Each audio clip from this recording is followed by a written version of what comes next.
Ano que vem a gente vai ter eleição, né, cara? E me causa um certo medo, confesso, de como será utilizada as redes sociais nas campanhas presidenciais aqui no Brasil. Não só nas campanhas oficiais, mas nas campanhas... Não oficiais. Vamos lembrar aqui de 2018.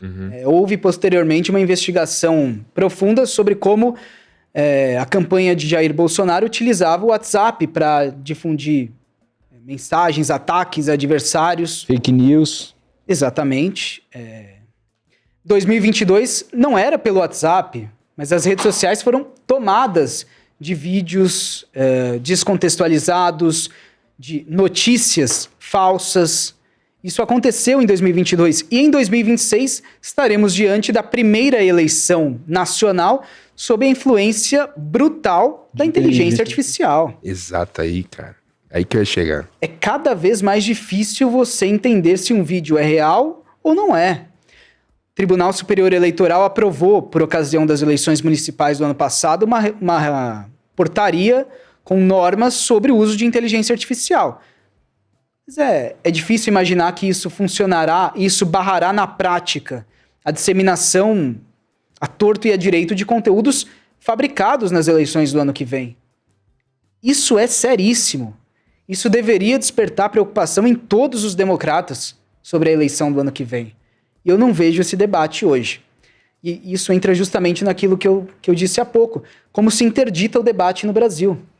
Como é difícil discutir isso, como é difícil falar em regulamentação da inteligência artificial, sem de novo cair nos argumentos falaciosos de censura, viva a liberdade de expressão, somos todos a favor da plena liberdade de expressão.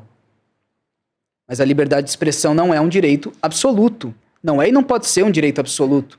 Inclusive de cometer crimes, né, cara? Exatamente. Tem como você cometer crime, vários crimes aqui, só nesse papo que a gente quiser. Se a gente quiser, a gente comete vários. Só trocando ideia, pô. A galera não entende isso. Acha que cometer crime é sacar uma arma e ameaçar alguém e ir lá numa vendinha e roubar alguém ou estuprar alguém. Pelo amor de Deus. Eu posso cometer um monte de crimes sentado na onde eu estou, falando um monte de barbaridade, como crimes foram cometidos em outros podcasts grandes por aí, que tiveram as suas repercussões e as suas reverberações. Exato. Não, mas uma parada que eu ia comentar justamente disso, das redes sociais para as eleições do ano que vem, pegando como exemplo o famoso vídeo do Nicolas Ferreira lá sobre o Pix e tal, etc. Cara, me assustou muito como aquele vídeo foi muito difundido. E me assusta também a parcialidade que essas redes têm com a extrema-direita. Como você citou, o Elon Musk, o Zuckerberg, o Elon Musk é braço direito do Trump, ou foi até um certo tempo.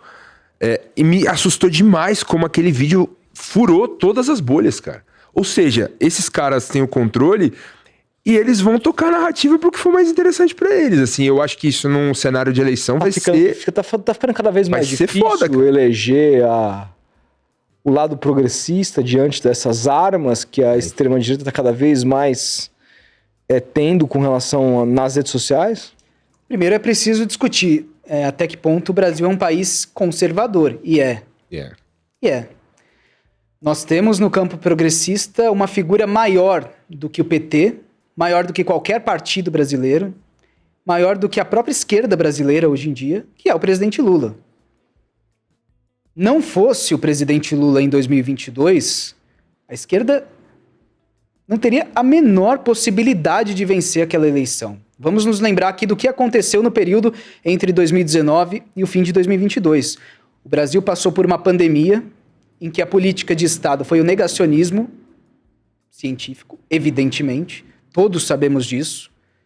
Embora alguns tentem reescrever a história, porque conforme os anos passam, aquilo passa a ficar menos evidente na sua memória e certas linhas se apagam. Mas o Brasil viveu um processo de negacionismo brutal na pandemia. O Brasil viveu uma tentativa de golpe de Estado em 2022. Todo mundo que acompanha a política a fundo sabia do que estava acontecendo. E até agora não teve consequências nenhuma, né? O Bolsonaro tá solto ainda, enfim. Quem acompanhava o governo Bolsonaro a fundo, como nós fizemos, não se surpreendeu com as revelações da Polícia Federal sobre a tentativa de golpe. Aquilo era muito evidente. Quem acompanhava os discursos de Bolsonaro no cercadinho, na porta do Palácio da Alvorada, sabia do que estava a caminho. Era evidente. Ninguém pode ter sido pego de surpresa diante daquilo. Com tudo isso, por muito pouco, Jair Bolsonaro não foi reeleito. Foi a eleição mais apertada da história do Brasil. E ele só não foi reeleito porque do outro lado estava o presidente Lula, que é uma ilha cercada pela extrema-direita. E aí temos esse fenômeno da eleição de um presidente progressista com o Congresso Nacional mais reacionário da história do Brasil. Uhum. É muito fácil no Brasil um presidente de direita se eleger e conseguir executar um governo de direita. Mas é praticamente impossível um presidente de esquerda se eleger e aplicar um programa de esquerda. Impossível. Então você não defende essa narrativa de muita gente da esquerda de que o governo do Lula hoje é de centro-direita? Eu não sei se eu classifico como um governo de centro. É uma discussão que houve em todos os governos do PT. Porque, e aí me parece muito fácil fazer uma crítica nesses termos, porque sem analisar a conjuntura política. É muito fácil fazer política nas nuvens. É muito fácil dizer como eu acho que deveria ser a política brasileira, como eu acho que deveria ser o governo Lula. Mas é preciso entender o que virou o Congresso Nacional e o que virou o que chamamos de presidencialismo de coalizão. É a realidade, né? Nós temos, especialmente a partir da presidência da Câmara dos Deputados de Eduardo Cunha, um avanço brutal do Congresso Nacional sobre o controle do orçamento. Até então era muito comum que esses partidos precisassem de ministérios no governo para controlar uma quantidade de dinheiro razoável para suas bases eleitorais, para demonstrar para suas bases eleitorais o que eles estavam fazendo, para buscar sua reeleição, para buscar uma eleição para outro cargo. Hoje, esses partidos dependem cada vez menos de um ministério no governo federal. Por quê? Porque eles controlam uma fatia enorme do orçamento por meio das emendas parlamentares.